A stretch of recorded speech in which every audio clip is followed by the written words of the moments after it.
பார்த்தீங்கன்னா 1999 3-0 3 match series, 2004 3-0 3 match series, 2009 3-0 3 match series, 2016 3-0 3 match series, 2019 2-0 2 match series, 2023 3 match 3-0 series. ஆக மொத்தம் கிட்டத்தட்ட எத்தனை எல்லாமே தோத்தாச்சு. 15 17 மேட்ச் விளாண்டு 17 மேட்ச்சும் தோற்றுருக்காங்கடா. Full and full white wash. இது வேறு லெவல் ஒயிட் வாஷ் அடிச்சிருக்காங்களே. இந்த மாதிரி ஒயிட் வாஷ் நம்ம எங்கேயும் பார்க்க முடியாது. என்னத்தை சொல்லணும்னு தெரியல. இந்த மாதிரிலாம் ஒரு டீமை வச்சுக்கிட்டு நீங்கள் ஏன்டா பில்டப் கொடுத்து அடைக்கிறீங்க. Most run in test series Australia vs பாகிஸ்தானில் மிச்சல் மார்ச் சொன்னாங்களா 350 அடிச்சிருக்காப்ல நண்பர்களே. 344 ரன், 290 ரன் அடிச்சிருக்காரு. அப்புறம் டேவிட் வார்னர் 299, உஸ்மான் கவாஜா 220, லபுச்சானே சுமித் தம்பி 207, சுமித் 194. எங்கப்பா பாகிஸ்தான் லிஸ்ட் இப்போ வந்து 193, ரிஸ்வானு 181. நம்ம John Masood Pakistan team captain, அருமையான கேப்டனாக போட்டிருக்கீங்கடா. நீங்கள் கோடி புண்ணியம்.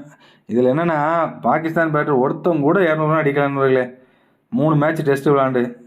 அதே ஆஸ்திரேலியா பாருங்கள் 4 பேர் அடிச்சிருக்காங்க 200 மேலே.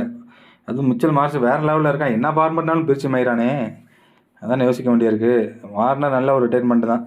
299 ரன் அடிச்சிருக்காப்புல அந்த சீரீஸில். உண்மையிலே ரொம்ப ஒரு பாராட்டக்கூடிய ஒரு விஷயங்களாக தான் தெரியுது நண்பர்களே. உண்மையிலே சந்தோஷம்.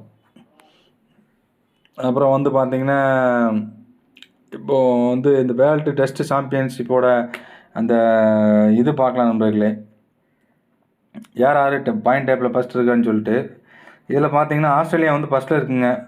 ஏன்னா இந்த ஒயிட் வாஷ் பண்ணி அனுப்பிச்சாங்கல்ல, அதனால் 56.25 2 சீரீஸ் வின் பண்ண மேட்ச் விளாண்டுருக்காங்க. 2 சீரீஸ் இங்கிலாண்டு கூட ஆச்சீஸும் இந்த பாகிஸ்தான் கூட விளாண்டுருக்காங்க. 8 மேட்ச் வின் பண்ணியிருக்கிறாங்க. 8 மேட்ச் விளாண்டுருக்காங்க.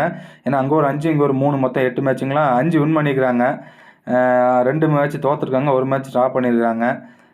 இந்த 5ல் 3 வின் பண்ணது இங்கே, 2 இங்கிலாண்டு கூட வின் பண்ணாங்களே. மொத்தம் 54 பாயிண்ட்டு.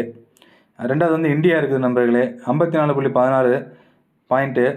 2 சீரீஸ் மேட்ச் விளாண்டுருக்காங்க. 4 மேட்ச் விளாண்டு 2 மேட்ச் வின் பண்ணிக்கிறாங்க, 1 மேட்ச் தோற்றுருக்காங்க, 1 மேட்ச் ட்ரா பண்ணியிருக்காங்க. ஏன்னா வெஸ்ட் இண்டீஸ் கூட 1 மேட்ச் தோற்று 1 மேட்ச் ஜெயிச்சு 1 மேட்ச் அவங்க ட்ரா பண்ணிட்டாங்க. அதனால் 26 பாயிண்ட்டு தான் நம்ம இப்போதைக்கு இருக்கிறோம் 2வது இடத்துல.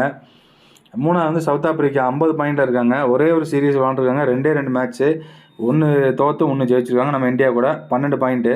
நியூசிலாண்டு வந்து ஒரே ஒரு சீரீஸ் விளாண்டு 2 மேட்ச் விளாண்டுருக்காங்க, 1 வின்னு 1 ட்ரா, 12 பாயிண்ட்டு. அது யார் கூடனா பங்களாதேஷ் கூட போய் அங்கே பங்களாதேஷில் 1 மேட்ச் வின் பண்ணி 1 மேட்ச்சு தோத்தாங்க. ஓகேங்களா. பங்களாதேஷ் சேம் இவங்க கூட தான் விளாண்டாங்க. நியூசிலாண்டு கூட 1 மேட்ச் தோற்று 1 மேட்ச் ஜெயிச்சு 12 பாயிண்டில் இருக்காங்க நண்பர்களே, 50 பாயிண்ட்ஸில். அப்புறம் வந்து பாகிஸ்தான் வந்து 2 சீரீஸ் விளாண்டு 5 மேட்ச் விளாண்டு 2 வின் பண்ணி 3 தோற்றுருக்காங்க நண்பர்களே. 3 இங்கே தோற்றாங்க. அந்த 2 மேட்ச் யார் கூட விளாண்டாங்கன்னு தெரியலையே ஜெயிக்கிறதுக்கு.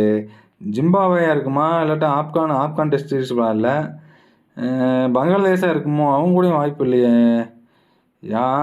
கரெக்ட் நண்பர்களே, ஸ்ரீலங்கா கூட விளாண்டாங்க. ரைட்டு, ஸ்ரீலங்கா கூட விளாண்டு அந்த 22 பாயிண்டை வச்சுருக்காங்க நண்பர்களே. 36.66 பாயிண்ட்ஸில் இருக்காங்க. அப்புறம் வந்து வெஸ்ட் இண்டீஸ் இருக்காங்க 16.67, ஒரே ஒரு சீரீஸ் 2 மேட்ச்சு, 1 தோற்று 1 ட்ரா பண்ணாங்க, 4 பாயிண்ட்டு. இங்கிலாந்து வந்து 15 பாயிண்டில் இருக்காங்க நண்பர்களே. ஒரு சீரீஸு 5 மேட்ச்சு, 2 வின்னு 2 தோல்வி, ஒரே ஒரு ட்ரா பண்ணியிருக்காங்க. இதில் வந்து பார்த்தீங்கன்னா 9 பாயிண்டில் இருக்காங்க. ஏன்னா இப்படி இந்தியா கூட வராங்க 5 மேட்ச் சீரீஸ், 5 தோற்று தான் போக போகிறீங்க. அதனால் நீங்கள் வேஸ்ட்டு உள்ளே வர்றது. அப்புறம் ஸ்ரீலங்கா வந்து அந்த பாகிஸ்தான் கூட 2 மேட்ச், ஒரு சீரீஸ் விளாண்டு 2 மேட்ச் தோற்று அந்த எல்லாமே 0-0 இருக்காங்க. ஸ்ரீலங்கா 0-0 தான், கடைசி வரைக்கும் அவங்க 0 தான், அதில் எந்த டவுட்டும் இல்லை. அதனால் வந்து பார்க்கலாம் நண்பர்களே. இப்போதைக்கு ஆஸ்திரேலியா டீம் தான் வந்து டெஸ்ட் ரேங்கிங்கில் நம்பர் 1 டீமாக இருக்கிறாங்க. நம்ம அதை உடைக்கிறோம் இப்போ. இதில் இங்கிலாண்டை வச்சு உடைக்கிறோம் நம்ம. ஓகேங்களா. ஆமாம். கடைசியாக வந்து பாபர் அசாம் வந்து 151 ரன் நேபாளுக்கு ஏற அடித்தார் நண்பர்களே இன்டர்நேஷ்னல் கிரிக்கெட்டில். அதாவது டெஸ்ட்டு, 1 டே, T20 எல்லாம் சேர்த்து. அதுக்கப்புறம் ஒரு இன்னிங்ஸ் பார்த்தீங்கன்னா 18 இன்னிங்ஸில் 502 ரன், 29 ஆவரேஜ், 69 தான் ஸ்ட்ரைக் ரேட்டு, 450. இது தாங்க அவருடைய புவர் வெரி புவர். இதுக்கு மேலே சொல்கிறதுக்கு ஒன்றும் இல்லை. அவரெல்லாம் வச்சு தூக்கி தாங்கி பிடிச்சிட்டு அலையாதீங்கடா. என்ன சொல்கிறதுன்னு தெரியல. ஓகே நண்பர்களே, அடுத்த ஒரு வீடியோ சந்திக்கலாம். நன்றி, வணக்கம்.